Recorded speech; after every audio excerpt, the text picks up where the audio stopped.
So a couple verses that I have, I entitled this little message, The Heart of a Father. And in Jeremiah 31:3 it says, I have loved you with an everlasting love. I have drawn you with loving kindness. And 1 John 3 verse 1, I love this verse. How great is the love the Father has lavished on us, that we should be called children of God.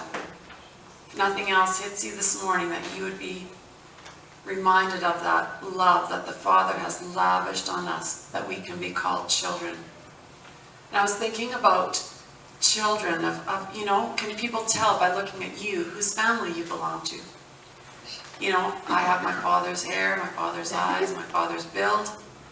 But even adopted kids have my daughter-in-law is adopted, and you would never ever know it. Because her mannerisms, her way of speaking, her pattern of speech just fits right in with her family. It's a very amazing thing how she resembles her family, and nobody knows she's adopted. But she tells everybody. But as far as you would never know by looking at her and she looks just like her mom, like her dad, like her brother. And we've been adopted into God's family. We're not natural birth, but God is our Father. So do we have his mannerisms and his patterns of speech? He's adopted us. He's given us his life. It's even more special. Often adopted children say they're special because they were chosen. God has chosen us. We're special. So even if you have been hurt or spit out, or you've had an earthly father that hasn't been the greatest, so to speak, God loves you with an everlasting love. He's crazy about you. We went to a fostering meeting about in the fall, and Focus on the Family now has some very good, lessons, teachings to help, resources for foster parents. And they said that every foster child needs to have somebody that's crazy about them. That's one thing. If that they deserve that, because we're crazy about our own natural kids, that every foster kid deserves to have someone who's crazy about them. And I think about that when I think about God. God loves us so much. He lavished his love on us. He's crazy about it. He's always thinking about us. He's always loving us. He's always longing for more, even a deeper relationship with us. Even when we fail him miserably, this heart of the Father, what he longs for is that, not that we run away because we've been hurt him or that we've hurt others. He wants us to come on bended knee, repentant heart, just like the story of the prodigal in Luke 15. He wants us to run to him and he'll have open arms. How do you picture the Father? How do you picture God the Father? Sometimes this has been a real stumbling block with people, with Christians even, because of how their earthly fathers have treated them. They can't seem to get past that.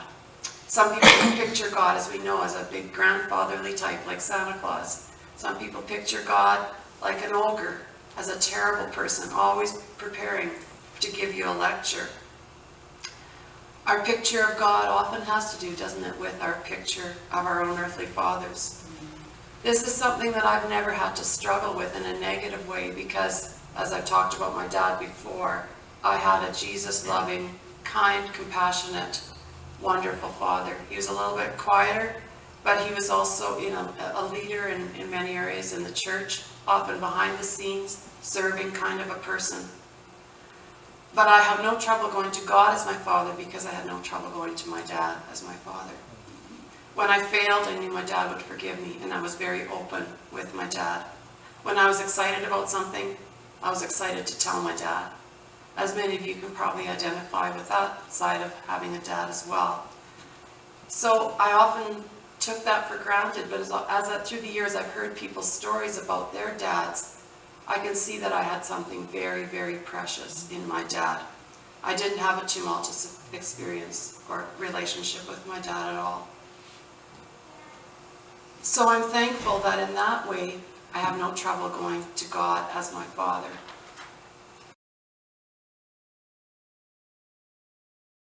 Jesus used that as a picture to show us, I believe, what God is really like. That rebellious, that proud son, taking all of his inheritance, going and finally being with the pigs, which was for a Jew the worst thing, to be with the unclean pigs. And they were even eating better than he was. Then he made that decision. I'm going to go back to my father. And he was terrified. And he says, he even practiced his speech. If you read in Luke 15, verses 18 and 19, he worked up this speech. I will set out and go back to my father, and I will say to him. So he's planning this out. Father, I've sinned against heaven and against you. I am no longer worthy to be your son. Make me like one of your hired men. See, he's probably going over and over in his mind how he's going to approach his dad. Thinking he's only going to be like a hired man. That's okay. That's better than being with the pigs. But as we know this story so well, the father wasn't waiting in condemnation at all. Because clearly he'd been waiting. He'd been looking. Because it says when he saw him from afar off, he saw his son in the distance. And he didn't wait. He just ran with open arms. His father saw him and was filled with compassion. And he ran to his son, threw his arms around him, and kissed him. Then he proceeds to throw a party for him. This is how much God loves you. He asked the best robe to be brought out. He asked a ring be put on his finger. He asked that sandals be put on his feet and the fatted calf be brought out in preparation. Can you see God's extravagant love for you through this picture? Even when we mess up, God's waiting with open arms. He doesn't have a lecture prepared. He wants to clothe us with abundance, with righteousness. He wants to fit us with the robe. And the robe speaks, it's a symbol of something that was reserved for the guest of honor. So this son got the guest of honor robe. The ring signifies authority. And the sandals signify sonship, because it was only servants that went barefoot. So right away, the father wasn't accepting the son as only a servant, but as a son. And this is what sets our God apart from the heathen gods, from the hostile gods of the heathens. He's not hostile. He's not angry when his son returns. He's unmistakably excited. He's not filled with judgment or condemnation. Do you know the son didn't even get a chance to finish his rehearsed speech? You know how I said that his son said, I'll set out, go back to my father and say, Father, I've sinned against heaven and against you. I'm no longer worthy to be called your son. Make me like one of your hired men. But what he actually said was, Father, I've sinned against heaven and against you. This is in verse 21, if you want to look it up later. I am no longer worthy to be called your son. And that's as far as he got. And the father interrupted. He never did say the words, make me like one of your hired men, in verse 21. John MacArthur states, this pictures God's eagerness to forgive. This really gave me pause because, you know, sometimes when people ask us forgiveness, what do we want them to do? Maybe grovel a bit, you know, make them uncomfortable. Oh, how much they really hurt us. Think about when kids fail. Oh my goodness, we want them to go through it. At least I sure do. Want them to know how much they've just really, you know, made it hard for me and everybody else. But this father didn't give a single word of rebuke. Nothing for the past.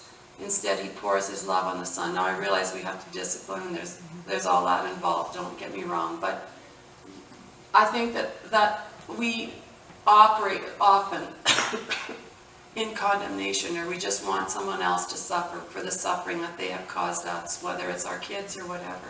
We want them to know. Think about a child who's been away, who's done everything bad, so to speak. And they come home. And the layers of sin are all over them. How are we going to treat them? How are we going to be towards them? We're going to welcome them with open arms. Or are we going to start listing off the money that they owe us? Look at what all you've done. Look at the things that you've destroyed.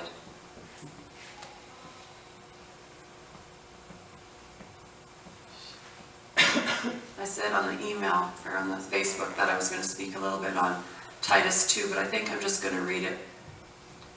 Titus 2 verses 2, excuse me, and verses 6 to 8. Just giving us some tips on becoming men of God, worthy of respect. It says, teach the older men to be temperate, which means responsible and sensible. Worthy of respect, which means dignified and honorable. Self-controlled and sound in faith, which means spiritually healthy. In love and in endurance. Verse 6, similarly encourage the young men to be self-controlled. In everything set them an example by doing what is good. In your teaching show integrity, seriousness, and soundness of speech. So men are to set an example for younger men. You men, set an example for your sons, your son-in-laws, the men in your life.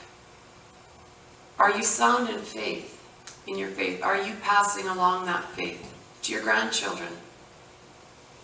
Are you spiritually healthy?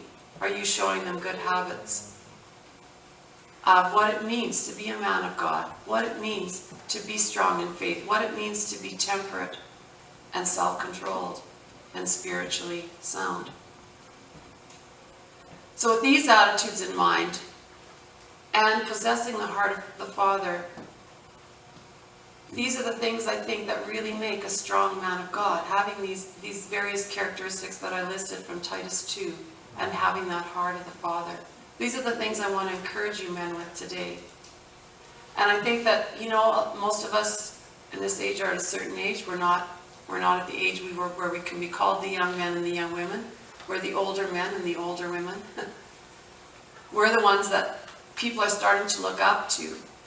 So it's up to us to clothe ourselves with these things, to put on these things, to become fathers in the faith that the younger men can look up to and admire and desire to be like. So that's something I just felt today, that a little different, but I felt like I thought the men could all come up this morning, and us women could lay our hands on you and just pray for you that the Lord would just bless you and anoint you and cause you to be all that the Lord wants you to be. If you have something specific to pray for, we'll pray for that. But we'll just come along and lay hands on each one of you and pray that the Lord would anoint you and that you would have the heart of a father.